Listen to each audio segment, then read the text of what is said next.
We did research from 40 to 50 CRO interviews in 2 months. These are the top 4 AI use cases that actually made a difference to their business. So, first, lead and account intelligence, finding out your ideal client, and then creating a prospect list that fits that ideal client that's going to convert. Two, never missing a follow up. We know that 78% of buyers go with the first responder. So, if you're not the first one to respond to a buyer, you're going to lose out 80% of the time. Then we have a ton of data, but creating insights from that data is a different ballgame, and that's truly where AI shines. And fourth, you can create documents like proposals and RFPs in 30% of the time that it would normally take you without AI. So if you understand how to fundamentally use Claude or ChatGPT, using projects for each client, knowing how to manage your context because AI has no memory, and memory and tokens and models are directly related, you're letting it ask you questions and you give it examples of what good will look like. And then using text to voice, you're already using the AI fundamentals that are going to get you to deliver that ROI in your B2B sales. So I usually use Claude, but you could be using ChatGPT.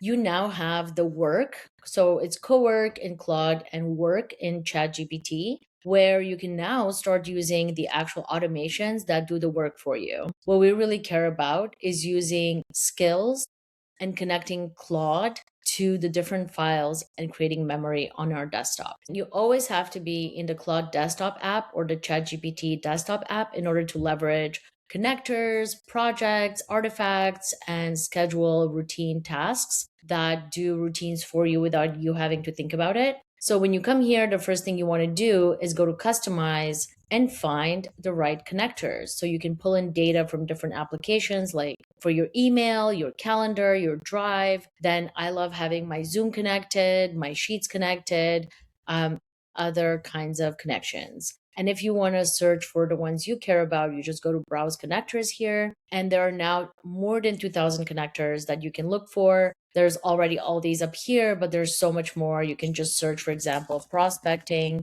and you'll see all the connectors related to it. If you already have accounts here, you can connect them and you have the data flowing in directly into Claude or ChatGPT. Then we also have projects, which is really important. We want to start working for a project so we can be creating memory. Without a project, if you're just starting a new chat here, you're always living in this chat. Once you run out of space in the chat, you're not going to be able to have memory. It's going to close and you're going to have to start over without that context, which is going to cost you tokens over and over again. So again, we want to start working in co-work, creating a project here and saving the memory to the project, because a project is related to a folder on your computer. So that way you put all the different files, contracts, proposals, data that you have from previous client interactions, and Claude will analyze it for you. So we start using projects related to folders on our desktop, then we start connecting the data on the different applications. So Claude can basically be our command center for sales. And then we can start scheduling tasks.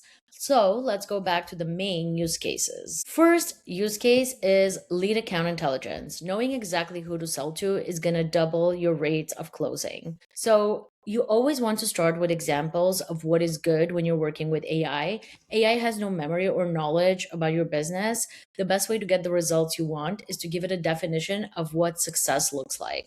So in this case, if you have already clients, who are they your best clients? Why did you close a deal with them and not someone else? What about the deal resonated with them? You can have transcripts from Zoom connected here. This is why I use the Zoom connection. I can immediately pull in transcription from clients and previous interactions, and even AI can analyze them for me. The other thing AI can do is interview you. Even if you don't have best clients yet, AI can interview you about the client and define that client and do research about it. And ultimately, you're going to get your ideal client profile. You can either narrow it down even further than what you already have, or you can start from scratch and narrow it down with AI. And then with this ideal client profile, we're going to get AI to pull prospects for us: names, websites, owners, one current fact each. It's the current fact that's going to make your potential email, especially if it's a cold email, that much more interesting to them. Otherwise, you're just another person spamming them. So a precise profile will make every step after this one easier, more specific, and narrow it down exactly to speak to your client in the way that resonates for them. So these are the two prompts I'm going to share, but ultimately you can, of course, make them your own. A prompt is never perfect. It's someone else's prompt. You can make it your own with your context. Example of 3 best clients: ask me 10 clarifying questions, then write my ideal client profile and save it to memory for all future listing, prospect, presentations, and communications. This is the game changer, saving it to memory for all future lists, prospecting, presentations, and communications. And then from there, find me the 20 businesses in my area that match this profile for each one, the owner's name, etc., and put it in an Excel file. So the best part of this is actually prioritizing or ranking the prospects according to their best fit to your client profile. And the thing is, you can define a whole scoring ranking system for your prospects that way. So you're not wasting your time. You first target, let's say you have month end, you have sales goal, for example, and you want to target the ones who are the best fit. That's how you can do it. And always with AI, ask it for the source of the information, because the source in and of itself is very important. AI can go look in a ton of different places. Unless you define what the best sources are, it could bring back results that make no sense. So do make sure to understand and ask it what the source of its conclusions and lists are. Never miss a follow-up. So like I said, 78% of buyers buy from whoever responds first. So speed and consistency win deals more than a better pitch when someone needs a service. In addition to that, up to 70% of a salesperson's time is actually spent on admin instead of actually selling. So between the fact that responding quickly is key to winning, and the fact that most salespeople are spending a lot of time on admin, what we need to do is get the best possible intel on if we're falling behind on follow-ups. So how do we do that? Let's take a look in Claude. As I said, you go to customize and you find the connectors. And the first connector you want to find is Microsoft email, if that's what you have, or Gmail, whatever your email is. You can see it here. So we have tons of different email providers if you have any others, but really here's Microsoft 365 or Google. Either way, you make sure to connect if that's what you're using, and then we're set. The other thing I would also connect here is my calendar.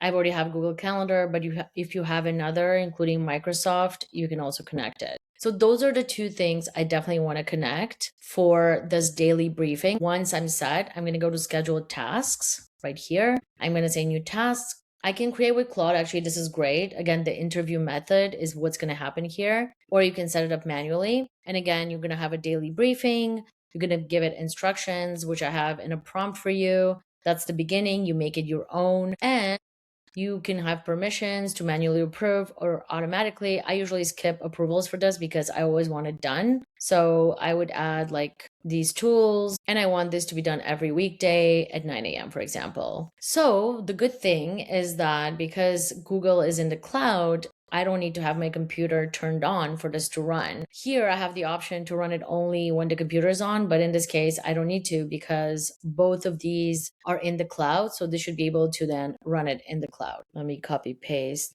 the daily brief. So here we go. Everything's filled out and it's going to go look at things. So here I'm going to save it and it's going to run every weekday at 9 a.m. And usually it sends me an email saying that I have no meetings, or if I do have meetings with prospects, it's going to do research on the company and the prospect and the person and our last conversation and deliver it to my email. So here we go. Here is the update in my inbox. Morning, Alice. Today's calendar. One real meeting. You already are prepped. No research needed. And all the details. Pipeline check. And then also what else I could be falling behind on, etc. So I can add to this, make it different, and continue working from here to customize it day to day until I'm happy with it. Now, number 3, this is my favorite. I used to be a business analyst and I spent so much time manually updating files. So this for me, as someone who juggles so many different things on the go, is such a game changer. AI can find what's working with your data and give you actual insights and not just data just sitting there for months. You're going to get around to it. A B2B owner uploaded 6 months of cold outreach, 5,000 emails into Claude, and asked one question, which led to his reply rate doubling. So Claude told him what's working, and so he just doubled down on that. And honestly, if I were to use Claude as an analyst versus someone to write my emails, I would always pick the analyst. There's so much more added value here than Claude writing my emails. It does do that too, but know that if you are writing emails always the same and copy pasting, you need to know your audience and the intent of that email. So, how do we go from data to insights in 5 minutes? You export the data files you already have, or you connect your Claude or ChatGPT to your Drive, your Dropbox, or the folder on your computer where the actual files are. You can connect to your CRM. Again, I love connecting to transcripts if you have Granola or any other tools as well. Any other spreadsheets you've been keeping around, Excel or text or CSV that you've never gotten around to, you put those in a folder and you point Claude or ChatGPT towards that folder. And then you ask it questions about that data. What do these yeses have in common? Where is the pattern? Where am I missing? Where can I double down? What should I stop doing? This is a conversation. There's no one way to do this right. Ideally, you have this conversation with your AI of choice once it has all the data and it understands what it's working with. So, for example, for the analysis, we can have my outreach history, who replied, who didn't, who bought, what do the people who said yes have in common? And then, two, turn what you found into a set of rules for how I should write my next 20 emails or how I should change my content. Where are my gaps? Where are my opportunities? There's just so much you can do with this once you give it the data. And all you have to do again is save it to your computer in a project and start asking questions, or you can then just connect it to the data in your CRM. Let's go to connectors, and here we browse and we look for CRM, for example, and then we can choose the one we have: HubSpot, Zoho, Monday, Vibe Prospecting. Another way to create dashboards and insights quickly is just to go to artifacts. And you can do that by creating a new artifact. And so it can again ask you questions, or you can link it to a folder. That's the best. If there's a folder with the insights here. So let's say I wanted to link it to my portfolio management folder, or I can just straight up put files or photos directly here. If it's an artifact you want to always update, I highly recommend you do it with the folder because you can keep adding data there. But if it's a one-time artifact like the one I'm going to show you now, you don't need to do that. You can just give it the files. So for example, this artifact that I created is based on 2 files I gave it from Google Analytics and a meta campaign I ran in June. And I told it to basically give me a dashboard of the performance, the whole funnel, what worked and what didn't work. This was done in essentially 15 minutes by Claude as an artifact. And here, because it's published, I can definitely download this as a PDF, but I can also, because it's published, copy the link and go in the URL and paste the link into a browser, just like any other web, and then share it with somebody else. So as I update this artifact, let's say after the next campaign, I can just send that update and share it with people. People can just bookmark it and keep updating it and having the updates. So it's a living dashboard that you can share very easily with someone or track it for yourself. You can also use artifacts to create proposals, to create funnels, landing pages. It's definitely easy to make that, and it's very shareable. And the last use case that I love using AI for is document creation and analysis. I was talking to an artist recently who's like, I just don't have time to fill out all these RFPs. And I know that if I don't do an amazing job at filling them out, I'm not going to get them. So with AI, I fill out 70, 80% with it, and then I make it my own. So now I can send out so many more RFPs than before I had the capacity to, because AI does most of it for me, but she actually puts the finishing touch. So starting with documents, what we can do is analyze the client, the project, industry, and competitors. The competitor part in and of itself is huge because that's something that would take us hours if you had to do it manually. Now this can be done in 15 minutes. Again, make sure the sources are the right sources for you. But if that's the case, then AI can search websites, news, industry analysis, competitors, and personalized proposals for you.